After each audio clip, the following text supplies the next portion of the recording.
Everybody, I think we are rolling. Hey, happy day to you. My name's Eric Hatch, coming to you live here in Fargo, North Dakota. God bless you all. I hope you're having a beautiful day so far. Today is the day that myself and my main man, my brother from another mother, Robbie Trefethrin of Hatch Coaching, we're going to take you on a little journey. Robbie, we're going to shoot over to you, say good morning, good afternoon, and good evening to the beautiful people tuning in. Give them a big hi and tell them a bit about yourself. Hey guys, Robbie T. I'm actually coming live from Deadwood, South Dakota. So I found one place with internet access, a really beautiful Starbucks. So this worked out really well. Robbie T, former ISA, now ISA coach, and excited about today. This call is one that I've been wanting to have for a while because I think role playing is one of the ways that have really allowed us to continue to grow in our business and to allow us to continue to improve. So I'm excited about it. It's going to be a good one. So glad to have everybody tuning in. More participants are jumping on. And folks, today we are covering learning to role play with the real estate experts. And in fact, I should just call it learn to role play with Robbie T, because he is, in my opinion, the best of the best of the best. We're a part and a product of Hatch Realty out of Fargo, North Dakota. In 4 short years, or 5 short years, I should say, our team has skyrocketed to the number 40 team in all of the United States with our production. We're on pace this year in 2017 to sell about 700 homes. And so we're so excited about these opportunities that we get and the growth that we're a part of. It's been rooted in making sure that we are doing things right. And so some of the things that we do right is that we coach our people every day. We pour into them and we give them all of our energy. And from that, we role play, we practice. And if we say the word script, it's because we slipped up. What you're gonna learn here is that scripts are what we think is the corner that's gonna get you caught and get you stuck and get you suckered in. So instead, we want to take Hatch Coaching and we want to give you as much information as possible. In fact, our coaching company is a byproduct of Hatch Realty, and we simply said we get joy and we get value from impacting other people, and so we're doing these webinars and doing everything we can to help you how to role play, to help you how to set up your teams and your businesses for great success. A couple of things I have to say at the top of the hour. First off is coachingwithhatch.com is a spot that you're going to want to visit and visit regularly. All our old webinars that we've done have been on there, from leadership to ISAs to everything in between, as well as we're going to talk to you today about this. It's a game that we created, and by we, I mean mostly Robbie and Rachel, our COO. They created this game. It's a role-playing game that'll help you set things up. You can learn about it more at coachingwithhatch.com. But you don't want to hear us push things right now. You want to hear us talk about this whole idea of role-playing and why it plays a part. So let me start with this. Robbie, you've been with our company now and worked side by side with me for how long? Since basically 2014. January 2014 is when I got into production. Okay, so we're coming up on 4 years now of you being fully in the realm. And role-playing, from moment one of you stepping into our world, was a part of our world, right? Yeah, absolutely. At least some dialect of what we're doing, but absolutely from day one. Well, but we should even rewind from there. Why did we call it? Why are we calling it role playing and not scripting? What's the reason behind that? Well, and we started it with script and role play, right? When I joined the team, we were still fresh out of a mindset of scripting, and what we realized over time was, in those times, we weren't actually scripting each other. We were just role playing scenarios, role playing situations. And the reason we made that transition is it's been a firm belief, starting from you, working its way down, that people don't want to be sold. They don't want to be scripted. They want to be heard, understood, and valued. And slowly we've made that evolution. People have probably watched the movies Boiler Room and Glengarry Glen Ross and Wolf of Wall Street, and the ABCs always be closing. That's right. I saw you do the old chest thump. The always be closing adage is something that has become a cornerstone in some salespeople's lives. Yes. Ugh. Right? Tell us and tell our people tuning in why the ABC methods have changed and we have a new ABCs. So I think the best thought person regarding this is an author called Dan Pink. And Dan Pink wrote a really great a book. He's wrote multiple, but basically he said this, that scripts and closing work really well in predictable environments. And what we quickly learned, and I learned it firsthand from making 100,000 dials, was Hold that on. 100,000 dials. Tell us more about that. so picking up the phone and making 100, well, heck, over about a 2-year period, 110,000 dials. Sitting there dialing internet leads, expireds, canceled, Zillows, everything. Circle prospecting as well. And what I learned was when I tried using scripts and when I tried closing, was it pushed people away. And instead, I wanted to pull people in. I wanted to attract people to me. And the more scripted I was, the more I was trying to close for me, the less likely, and that's the oxymoron of it, the less likely I was actually going to book a high quality appointment. So really what happened was through the 100,000 dials, I realized that people didn't want to be closed. They wanted to be heard. And if you think about it, right, if you go into a car dealership, right, we'll switch it to a different industry. Let's talk about 2 different experiences. The first experience is you walk in and this guy immediately starts talking, what can I do to earn your business today? Starts selling you on how beautiful this car is, how great it is. And the whole time you're like, leave me the heck alone. And I'm PGing that. I think a lot of us would say a lot more than that, right? But instead, let's talk about version 2. The salesperson comes up and he asks, Eric, why did you come out today? What are you looking for? What car is important to you? And what he realizes, you came in and you were looking for X car. And then through the process, through the conversation, 2 things happen. One, he identifies that you came in for this car and that actually might not be a good fit for you. There's a car that's better fit for you and your family, your needs, wants, and desires. But secondly, because he wasn't trying to sell you, you actually like him. So you use that car example, and the funny thing is, back in, I think it was December, my wife was driving a Nissan Armada, great vehicle, but it drove like a truck, and she didn't care for that. Right. At the same time, we were doing a construction project on our house, and so our vehicles were in the driveway.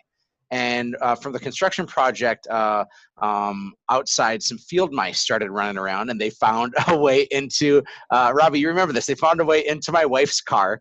And with 2 young kids, we had some things that were eaten inside the car. Fruit and snack. So, I remember yeah, it was a fruit snack. I think you were probably trying to eat one of those fruit snacks and found out that it was opened by a mouse. And so because of that, she freaked out. She said, I never liked this car, and now there's mice that live in it. So, Eric, you have to get me a new car. I said, happy wife, happy life. Absolutely, I'm going to do that. And we went to every car dealership in town. Honestly, we went to like 15 places over a 2-day period. And each person that greeted us at the car dealership, they greeted us and they said, hey, what can I help you find today? Not a single one said, hi, my name's Jeff. What's your name? Right? They didn't say, who are you shopping for today? They automatically talked to me because I was the guy in the situation, and they ignored my wife. Ooh. We were buying her a car. Ooh, right? That's terrible. The message I want you and everybody else to hear in this is their push for the sale pushed us away from the sale. The always be closing adage had no place because we didn't need to be closed. We needed to be connected with. Yes. So I needed somebody to listen to my wife, to say to her, man, I'm so sorry that you haven't been comfortable in your previous car. What's going to make you comfortable in this next car? What's important for your kids? How much space do they need in the back? Like, ask me about my family. Don't talk to me about what you're trying to sell me. It's a very big difference. The difference between asking questions and making statements is huge. 100%. And to parallel off of this, I think this ties together with what Hort Schulze had said, president of Ritz-Carlton. And if you look at the Ritz-Carlton, that's what we're looking to create. And we didn't know it at the time, but that's what we've been looking to create, is to create an experience in real estate that is the Ritz-Carlton standard. And what I realized was that doesn't start with the agents. And I think a lot of people think it does, that your service starts with the agents. The service starts the second somebody interacts with your brand.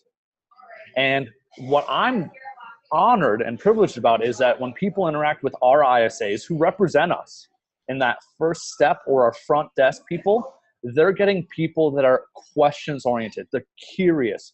Their whole goal is to learn, how can I help you? Not how can I sell you something and make money off of you. And when people sense that, they're relieved by it. Because if you would have found, right, in a car dealership, if you would have had that one person, you would have, because they stand out. And it's the same thing in real estate. Let's be honest. Most agents that are calling, when people are calling expireds, cancels, you're calling and you immediately start talking about how you can sell the home quicker. When the best thing that you can do is ask about the prior experience and see what was frustrating about it. Why were they moving in the first place? Because when you start to identify these things, people start getting drawn into you. When people are drawn in, they want to work with you because they like you and they're comfortable with you. And this is coming from a socially awkward guy, by the way. I hope you all realize this, that I'm a huge introvert. I've had to change myself to be in this role, but I'm an introvert. And it was the biggest strength because I never made it about me. I always made it about the other person. And what slowly happened was people were drawn to it. People wanted to be a part of that because they felt like it was a choice that they were being, allowed to make, instead of, you have no other choice to make this besides buying right now. Robbie, we can go off and be excited all day long. By the way, you had somebody over your shoulder just make a little appearance on their first webinar, so that's exciting. We had intended to, and we're going to talk specifically about this role-playing thing, but folks, we have to show you the why behind it. And my main man, Ben Kinney, once said to me, I don't let my clients get practiced on by my team.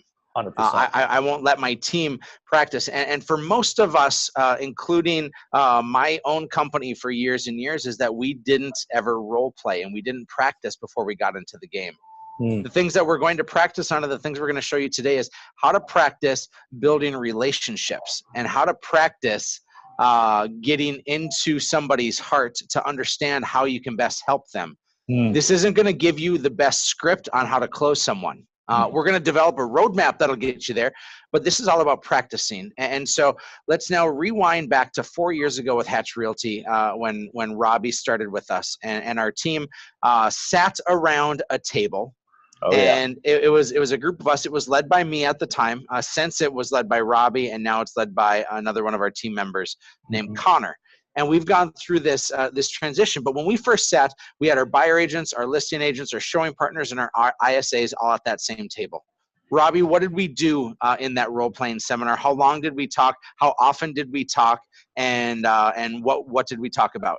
So I want to give the direct structure that we're using. So we talk, our role play time is 8:30 to 9:15, Monday, Wednesday, and Friday. Okay, so it's 45 minutes. Then on Tuesdays, it's from 9:45 to 10:45. The reason we're doing that is then the morning is our investment time. What's happening during that time, it honestly depends on the day. But it's a combination of one, watching videos that are sales related, empathy related, just personal investment type things. Then secondly, we're talking about what is the market doing? What's going on? What are the situations that you guys are running into that's maybe unique that we need to be practicing and talking about? Because this is the biggest thing. If somebody runs into a situation on your team, your whole team should know about it. It shouldn't just be that person that's dealing with it. Though that's how you teach others to make sure they don't go through the same thing, with a blindfold on. What this did was it allowed us to create awareness for these other things. So it's Monday, Wednesday, Friday from 8:30 to 9:15. And then Tuesdays from 9:45 to 10:45. Now, we give the break on Thursdays because we actually want our agents to be out and active and engaged in the community. We want their lead generation time to be pop buys. Yep. And by the way, immediately following Monday, Wednesday, Friday, 8:30 to 9:15 is our role play time. Then 9:15 to 10:45 is our designated lead generation and lead follow-up time. that is supervised, that's monitored. It's mandatory for all of our agents. And we say, now that you've learned, now go and practice Exactly. and take the skills that you now have learned. And fortunately, our team, when you do it more and more, you get to a point that it's about refinement and not just these new ideas. Exactly. But let's continue to talk about the progression that this has had before we talk about the exact details. Sure. So we would still gather at that same time 4 years ago. Yep. And as we gathered 4 years ago, I was leading the session, and we would talk specifically about the oh craps of yesterday, the things that we did wrong. But then we would say, all right, today we're going to talk about open houses. You're playing the role of an agent, and that person's playing the role of a buyer. And what I would do is I would put people on the hot seat right away. And so I would say, okay, Rob, you're the agent working the open house. Go. And right there, you automatically are in a role-playing time. Now, scripts are things that you basically are finding the quickest way from point A to point B, but a script will corner you if you don't have any deviation from that. Correct. We all use scripts on a regular basis of the quickest way for us to communicate a message. But the failure for us is that we think that scripts are the only thing that we need to know, when really the practicing of the role playing is giving you an entire thesaurus and dictionary of scripts, of things to navigate through relationships, because when you know it, you're not caught on trying to think about what to say. Instead, you're listening to what the person needs. And so if ever we're an important reason to actually role play is to get your agents and you so routinized in this process that they know the questions to ask and can listen instead of thinking of what next to say. Robbie, am I accurate in that? 100%. And really what you're looking to teach in those situations is not something that somebody needs to memorize. What you're looking to teach in your role play time is the ability to improv throughout situations, because scripts are exactly like that. It's like a train, right? When somebody throws an objection that's not in the script book, for example, the whole thing derails or stops. And when in reality, you have to have the ability to change the conversation, to alter the conversation, not through a script, but through a question. That's how you redirect it. So what we were teaching in those moments, I don't even think we knew it, to be honest. We kind of fell into it. Was we were teaching improv skills.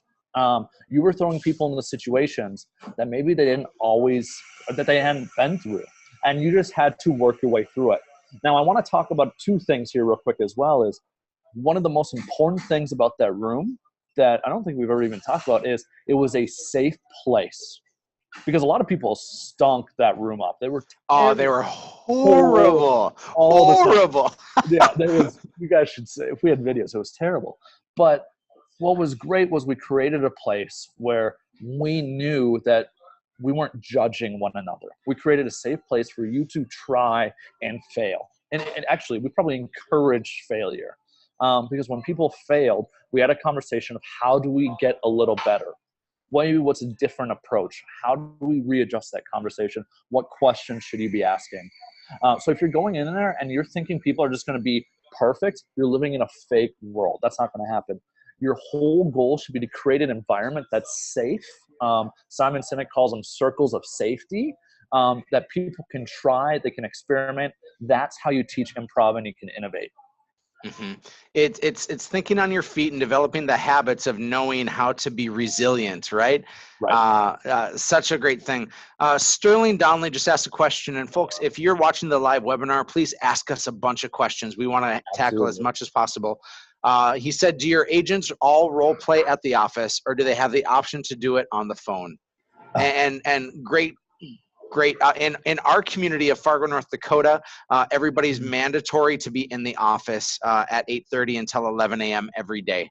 And so we do all ours in person. If you're in a large metro, or if your office culture is you're not meeting face-to-face, you can still implement a role-playing session so long as everybody's participating and they can call in by phone or Skype or whatever it may be. So for us, we're all doing it face-to-face. Mm-hmm.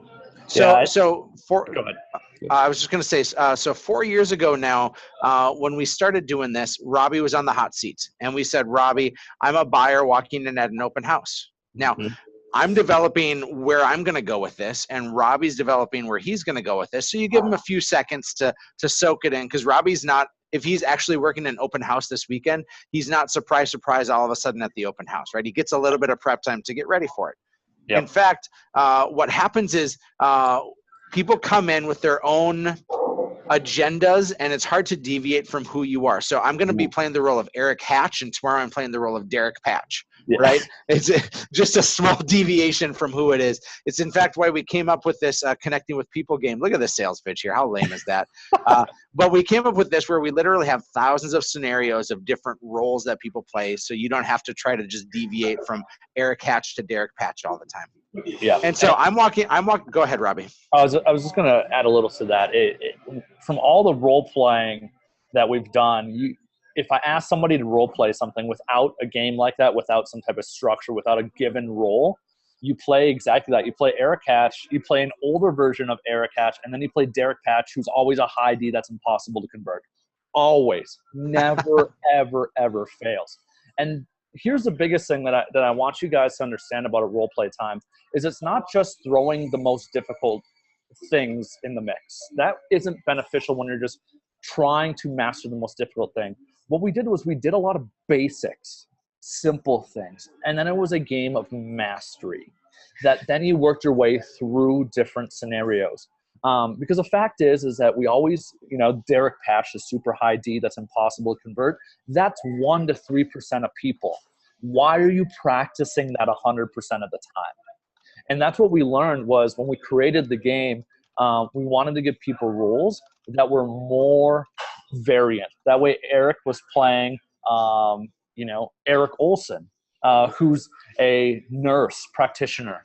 That's not Eric at all. And what's been really cool about it is it's not just beneficial to vary up the scenarios. It's super beneficial for you, Eric, because you're a super high D. And if you are now forced to be in a role that's not you, you're getting uncomfortable, and growth comes out of being uncomfortable. But two, it teaches you empathy, because now you're taking off my high D hat and you're putting on a different hat. And you're now having to play the role of somebody that's not you. In other words, what this game ended up doing, and this was just by luck, was it taught Eric empathy, which I think is one of the biggest skills that is needed in all these situations, is the ability to slow things down, take your shoes off, go find their shoes, step in them, and then remain in their shoes. And what happens is when you play the roles of other people, you start learning, oh, wow, this is how somebody that's maybe a higher ass or somebody that's more patient or less dominant would feel in these situations. And if somebody were high D'ing me, I'd be highly, highly uncomfortable. So just a little rant there for a second. No, it's great. Folks, again, if you're interested in asking some questions, fire them up on here if you're watching the webinar live. If you're watching a replay, email us, contact us. We want to help you in the best possible way we can. So now we're in these role-playing seminars, these role-playing sessions doing and happening 4 days a week for us at Hatch Realty. And Robbie's on the hot seat as the guy working the open house, and I am the guy that walks in. Robbie, let's show them what that looks like, okay? So, go ahead.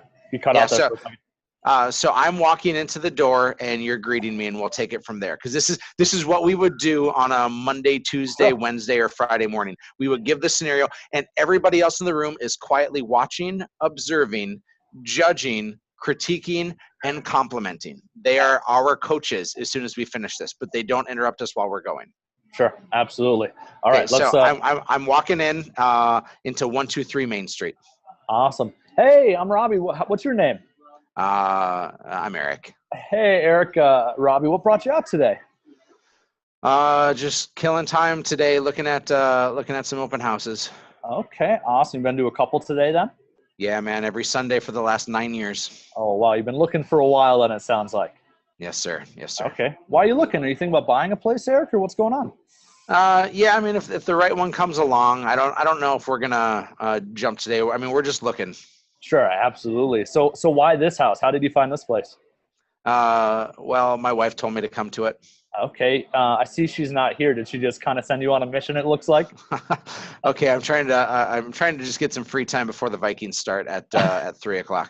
Oh yeah, me too. I'm excited to watch them. They play the Packers, right? They do. Yep. Awesome. Are you watching for the Vikings or for the Packers? Always for the refs. Awesome. Cool. Okay. So you guys have been looking for a while. Do you guys rent currently, or you guys currently own a home? We own a home. Okay. Awesome. And are you just content with it, or why maybe something different? We're always curious about when the next one will come along. We don't know what we're looking for yet, so we're just kind of we're kicking tires at this point until we see the right house. Sure. Absolutely. Awesome. Well, Eric, let's do this then. Obviously, I want you to take a peek throughout the house.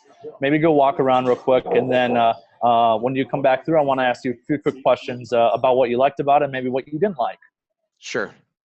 So I took a look at the basement. Now I'm trying to get upstairs, and you're blocking my path. That's the key to it, by the way. I want to add this for open houses. You should always find a way to block paths. All right, Eric, awesome. What did you like? That's sarcastic. I was. Yeah, absolutely. Eric, what did you like about the basement and the rest of the house? There was a lot of good space there. So I thought that was good. It looks like I could have a man cave downstairs to watch my favorite referees. And then I love that there was some, it is lower ceilings. It was a little bit dark, so I don't know if that's going to be right for me. Okay. Well, what would your ideal house look like, Eric? If obviously this one maybe isn't it, what would your ideal house look like? Boy, I would say a big basement with a big man cave, Sure. spot for my kids' bedrooms because I want them to be far, far away from me at night. And then a nice upstairs. My wife really wants a nice master bathroom and kitchen. Okay, awesome. How many kids do you guys have, Eric? 4. 4. Okay, awesome. You keep busy then. Yes, sir. Awesome. What ages? 1, 2, 2, and 19. So you guys had twins? Yes. Yes. Awesome. All right, so let's pause there and let's just digress about this for a moment. You bet. Okay. What have I learned from you in this situation? Well, you learned about my family. You learned about what I want in a basement. You learned about what my wife wants. You learned about my timeline. You learned about my favorite sports team. The refs. Yeah, the refs. So all you did was ask questions. You made 0 statements about the house. 0. I didn't talk about it at all. Okay. Let's now assess. Hang on. So let me pause this. Yeah, please. If I'm the seller that has sent in a spy, which does happen in open houses, am I pissed at you because you didn't try to sell the house? Possibly. We've had that happen before where they're like, you didn't try. I think it's not, when you ask questions, that's not what frustrates them. It's when I start telling you that this isn't the right house for you that a spy would get upset. Because you're gonna, if I say I like the basement, you're then gonna lean into it and be like, man, isn't it great that the theater room is this, and you're naming those things, right? Right, exactly. The second you start talking somebody out of buying that house, that's when people get frustrated. Okay, great point. So, so you asked me a lot of questions. You made 0 statements. All you did was ask me questions. I know nothing about you. But I'm the proverbial tire kicker that's gone to open houses every Sunday for forever, which most realtors can have a tendency to loathe because it feels like they're wasting their time.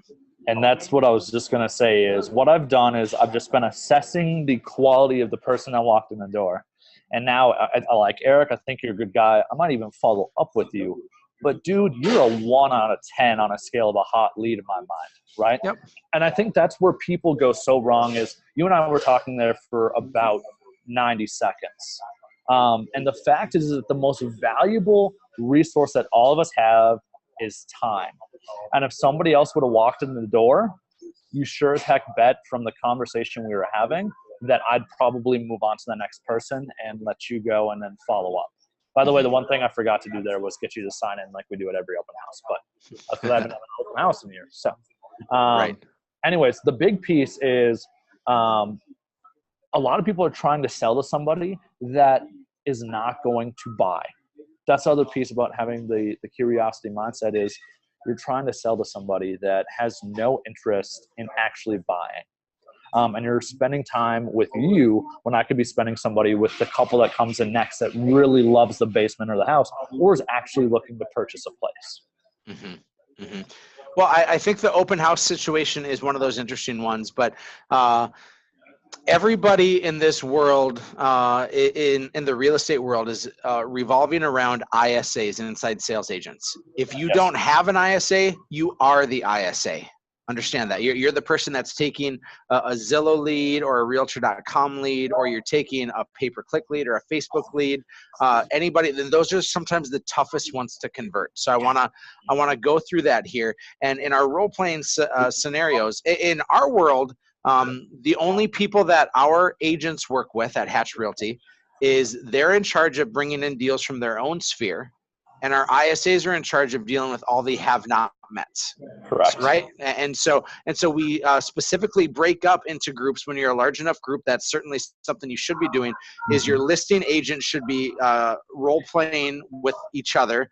Your ISA should be role playing with each other. Your showing partner should be role playing with each other, and your buyer agent should be role playing with each other, Sure. as you're large enough to support that. And if you're not large enough to support that, gang, I think it's going to be pretty important that you all get together, because you're going to be stronger together with newer ideas. Absolutely. And another big piece that I would highly recommend is you got to provide some type of variance throughout the days. If this is the exact same thing every Monday, Tuesday, Wednesday, Friday, and there's no variance, no pattern interrupts, it becomes very monotonous and routine. You want this to be something they're actually bought into as well. That's why we've incorporated book studies into this, watching TED Talks, watching watching psychology videos, or heck, once in a while going outside and playing football during a role play time. You want to incorporate ways to have fun, other ways for people to be investing in themselves. This time isn't just for role play. You can use it for another piece to be investing in your people. Now, you talked about those pattern interrupts, and I'm a former youth pastor. 10 years I spent working at churches, pouring into kids, and I always learned that the way to connect with them was asking questions. It wasn't making statements and hoping they thought I was cool. I would just ask them about their life, and so I would take interest in where they were at. I wasn't fake about it. I simply wanted to find a way to connect with them, and so I asked a lot of questions.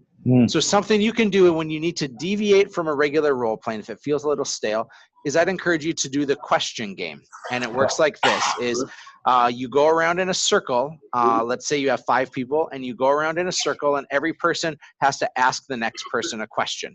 Yep. And so I would say, how tall are you? The next person would say, what's your mom's name? The next person would say, what did you eat for lunch yesterday?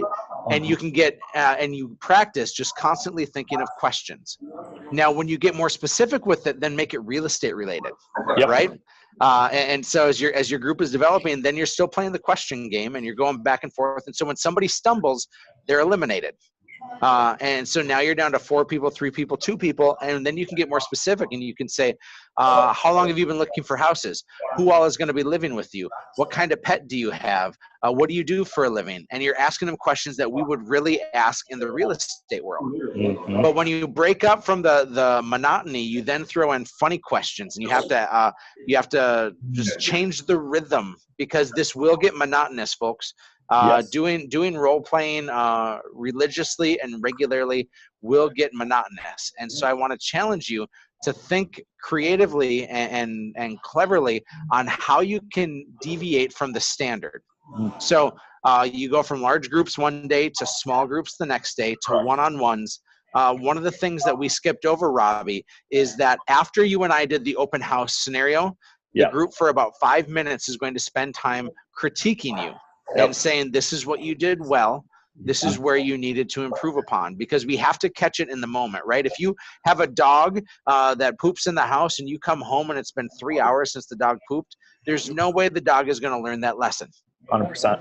And if you catch the dog in the act, you rub their nose in it, right? And by the way, my wife hates it if I ever do that. But traditionally, you're trying to train it because you got to catch it right away. And we love each other, Robbie. So where it's not rubbing your nose in is, I love you so much that I want to help you get better. And so we're going to critique it right away. And we're all agreeing to be coaches when we step into that role. Right, exactly. And the biggest thing that you have to do as facilitating that role play session is, if you allow that room to be ran outside just you, it's always going to be the high Ds that provide feedback. It's always going to be the ones that are always most outspoken. Your role as the role play leader, whether it's Eric, somebody else in your company, is to make sure that other people are chiming in as well. Because frankly, if you only have the high Ds, they're only giving one perspective. You want to make sure that the others are providing feedback as well. That's a part of your job. That's a part of your role, is to make sure that that feedback is coming from all different angles. That way they're getting multiple opinions. And that's calling people out directly. Emily, what do you think of this? Those types of things. Very good. There's always 3 ways to facilitate. One is the popcorn method, where anybody pops up. The second is round robin, where every person takes their turn and you go in order. And the third is the facilitator or the leader actually calling people out and saying, Robbie, I want your opinion on this. And Emily, I want your opinion on this. Okay. And I'll add a fourth. Number 4 would be a volunteer model, where you allow people to volunteer for the situations. Yeah, exactly. So go ahead. Perfect. So let's talk. I know that a lot of our watchers right now and people tuning in struggle on the phone, and role playing things on the phone can be difficult. Robbie, do you recommend, if we're role playing a scenario on the phone, that we're looking at each other, or that we're not facing each other?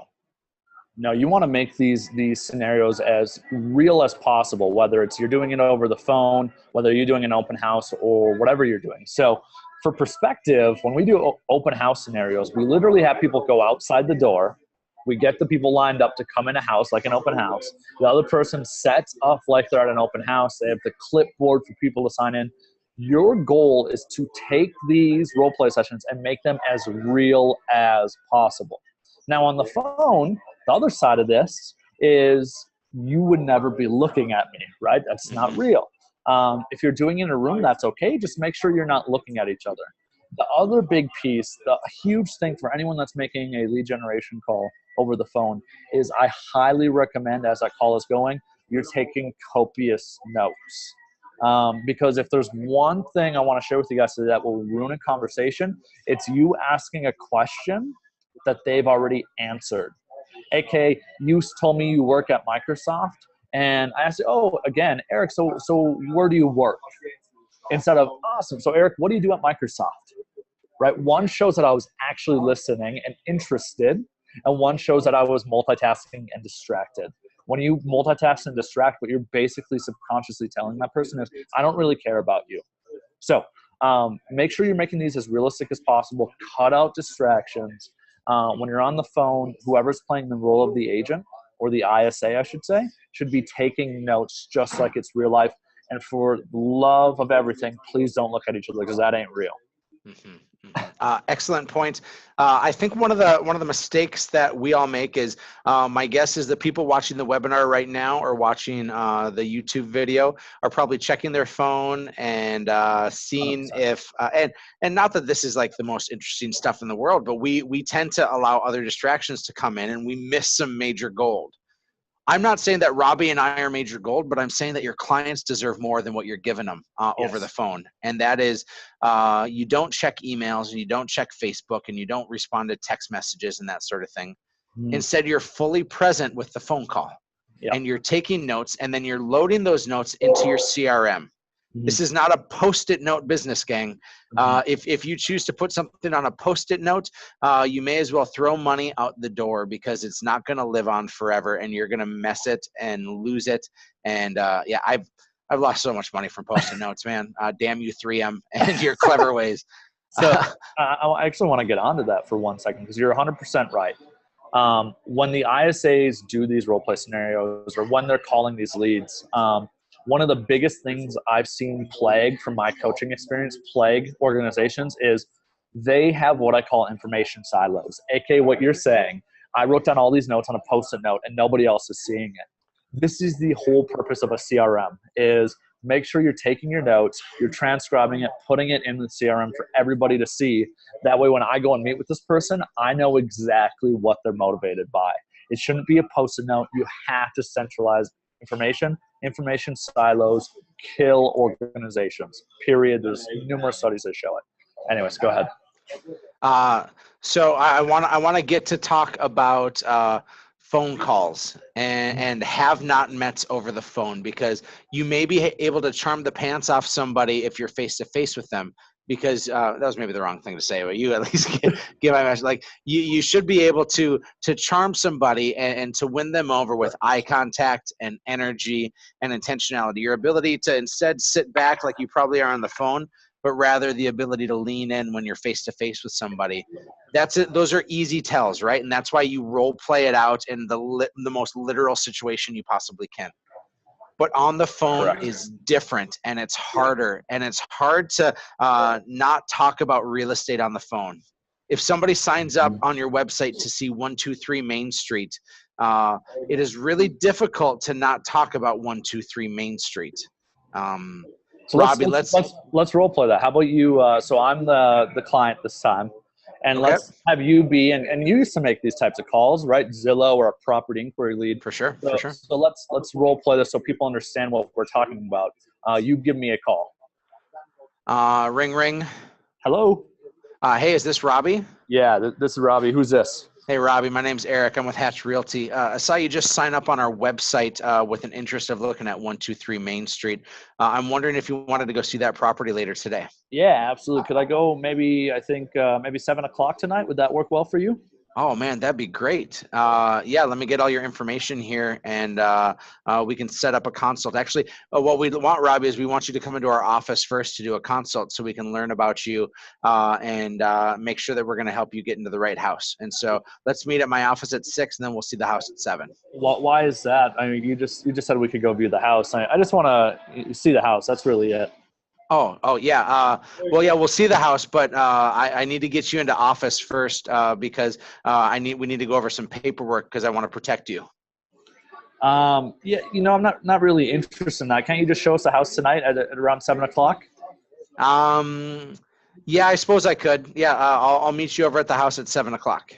All right, sounds great. Thanks, Eric. We'll see you there. All right, thanks, buddy. So let's talk about the numerous, and frankly, that's I think pretty common in the industry. That's like the status quo. That's how I started to build our business was like that. Yeah, you want to see the house? Sure. I'm supposed to do a consult. Yeah, I got out scripted by you, man. I had nothing. I had nowhere to go and nothing to say. Exactly. So let's just talk about that even a little more. So let's say that you and I actually did this showing now. What are the chances I buy that house? Well, the average buyer looks for 10 to 12 weeks, and so I'll be surprised if this is the one that you're buying. Absolutely. Numbers say it's about 1 to 3%, depending on your market, that if somebody's interested in a specific property like that, I actually go buy 123 Main Street now. Now, let me ask you a question, Eric. In this scenario, was your value proposition helping me buy a home, or was your value proposition unlocking a door? Yeah, man, I got the key. You got the key, right? As you guys could tell, I didn't care about you. You tried transitioning the conversation to being about helping me more, but you did it backwards, right? I was great, Robbie. Oh man, the good old days. But that's the point, right? Is that person in their mind was like, I'm going to the house at 7 o'clock. Your conversation, your value proposition was nothing to do with your process, how you could potentially help them, because you don't know what they need. You don't know why I'm even looking at this house.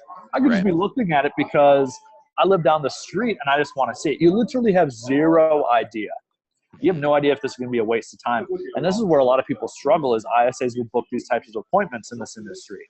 And an ISA's role, or somebody that's lead generating role, their goal is not to just have somebody show up. Your goal is to book high quality opportunities for your team. That's why we only define an appointment as somebody that's coming to our office to have a conversation about helping them buy or sell a home. Will we go show homes afterwards? Absolutely. But the difference is this, and we'll go through this in a minute, when you have conversations that are centered around the potential client, what I learned is maybe 123 Main Street isn't the right house for you. And the other place that those conversations go is if I'm not asking for a showing, is I'm asking questions about the house. The second you tell me that that's outside my price range, what happens?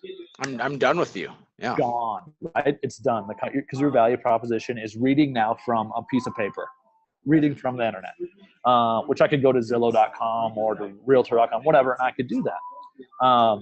You have to change up the structure of these conversations away from being about real estate to being about them. And this is what we role play with all the time, all day, every day. All day, every day. And it starts the second you have the conversation.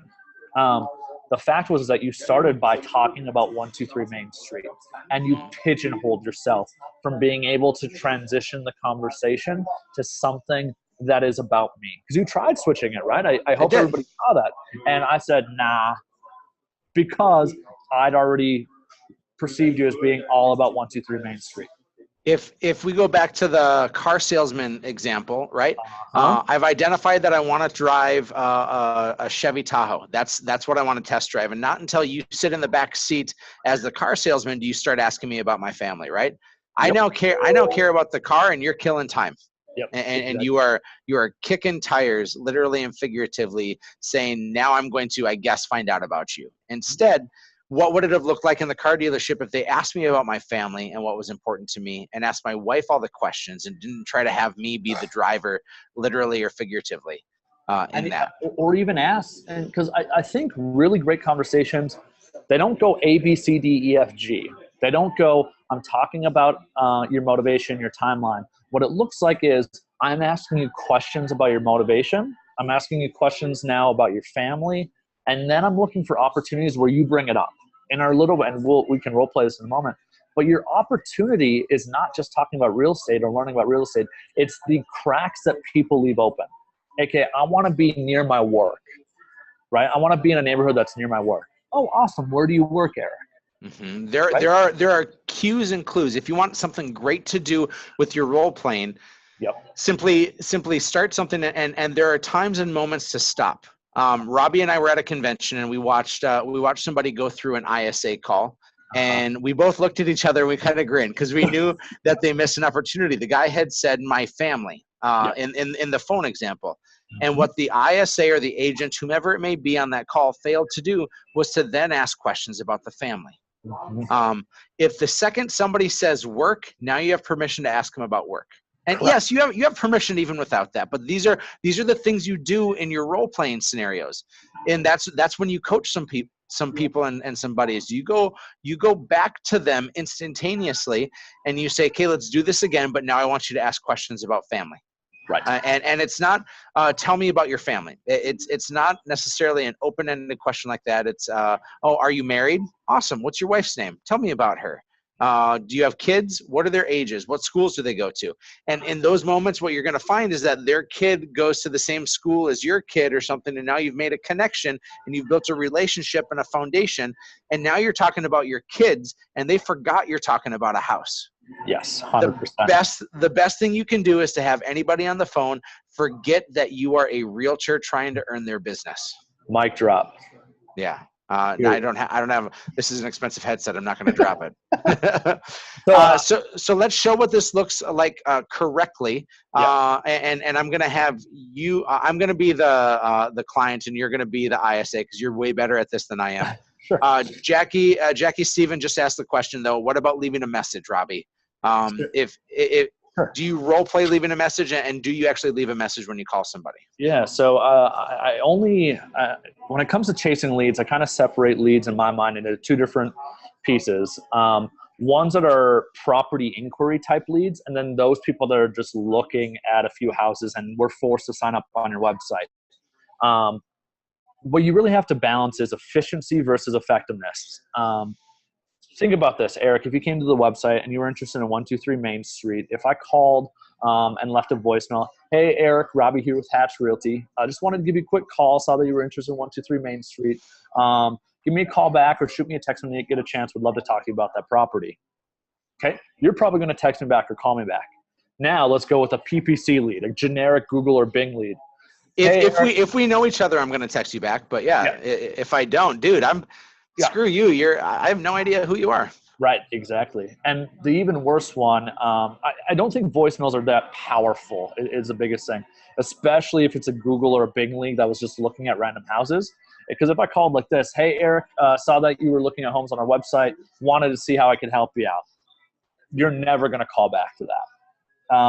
With property inquiries, if you're interested in a specific property and I leave you a voicemail saying I want to touch base about that, you're a lot more likely to call back. So leave voicemail for those. It's usually not worth it for a PPC lead unless they've also submitted a property inquiry. So we don't do it. We don't leave voicemails for PPC, Google, Bing leads unless they've submitted a property inquiry lead. Because those people have raised their hands higher, right?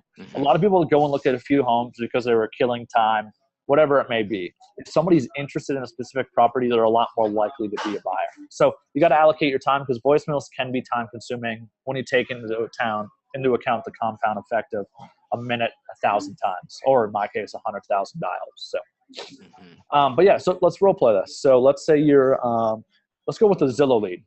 Sure. Let's just flip it, right? And let's just talk about the different strategy. Okay. Ring, ring, ring. Hello. Hey, is Eric available? Speaking. Hey, Eric. Robbie here with Hatch Realty. Wanted to give you a quick call, Eric. Saw that you were looking at some homes on Zillow and wanted to reach out and see if you're just kind of curious, Eric, or to see if you plan on maybe buying a home in the near future. I was more just browsing at work when I was supposed to be working. I was more just kind of poking around to see what was on the website. Okay, awesome. For sure. So you're just kind of curious, it sounds like then, Eric? Yeah, just seeing what's out there, just dipping my toe in.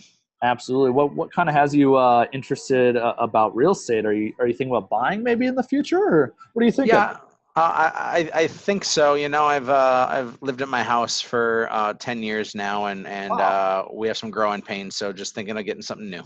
Tell me about those growing pains. What's going on? Do you have kids? Bobby, was it Bobby? Yeah, I have two actually. I have a 3-year-old who keeps me really busy and is extremely opinionated. Then I have a 6-month-old. I'm assuming you Man. do as well.